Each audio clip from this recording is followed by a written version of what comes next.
Hello. Um, so I've been away for a while. I know we started the podcast back in the spring.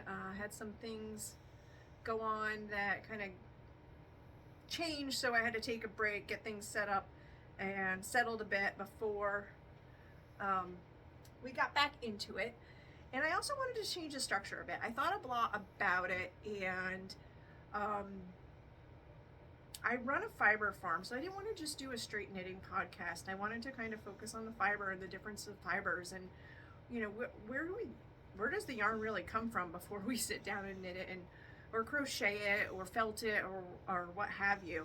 I kind of dabble in most of the fiber arts, so you'll see all of that. Sorry, my lighting's going to change. It's not great down here. As you can see right now, I'm actually working with raw wool. I'm getting it ready to go to the mill. Kind of me in the raw sweatpants and no makeup or anything like that as well, but I'm doing dirty work. So real quick, my sheep, I do raise Gulf Coast native. They are a critically endangered breed. I got my starter crew, my starter flock on a grant, a conservation grant run by another shepherdess who actually lived locally. I was chosen from dozens of applicants over multiple states throughout the country, and I was chosen that year to get my starter flock. And since I now have 12 sheep outside, and we'll probably be up to 20 or so or more by spring.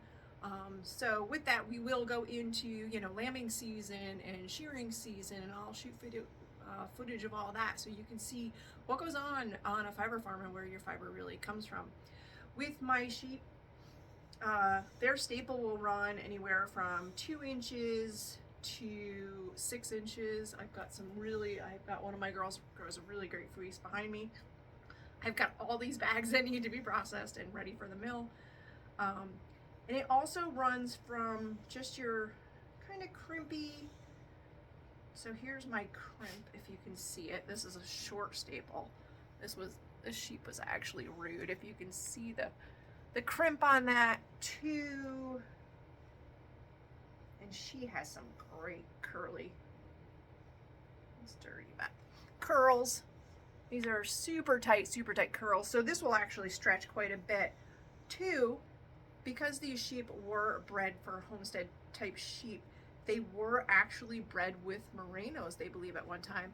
And this piece right here, there's pieces in here where you can see, like, this is merino.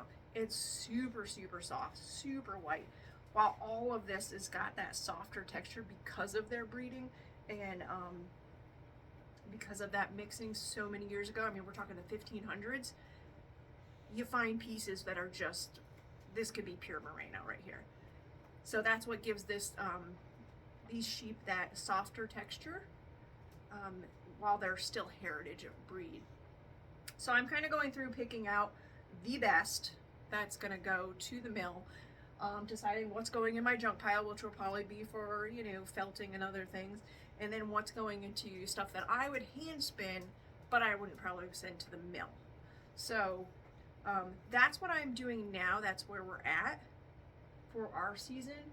I'm hoping to have this back by spring, so I will have fresh yarn for spring, and we'll get into some dyeing. I might do some collaborations with other people to dye some, and see how that works out depending on what we get back. So working on that now, and we'll do a full-length podcast coming up soon where I'll go over some of the knitting I've done over the summer, some of the weaving I've done. I've done quite a bit of felting, especially now with like the holidays and stuff.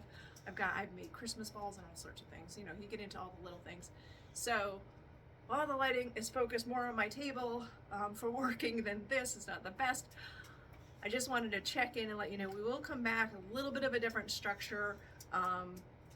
We'll kind of mix it up and go back and forth as far as like finished projects with the yarn, and then the making of the yarn and what goes on here at the farm before it ever becomes yarn. So I'm going to continue. I've got all these bags to do, get ready. So I've got a lot of work ahead of me, and I've got a few days to get that done. So I'm going to focus here and I will be back to you soon. Thanks for watching.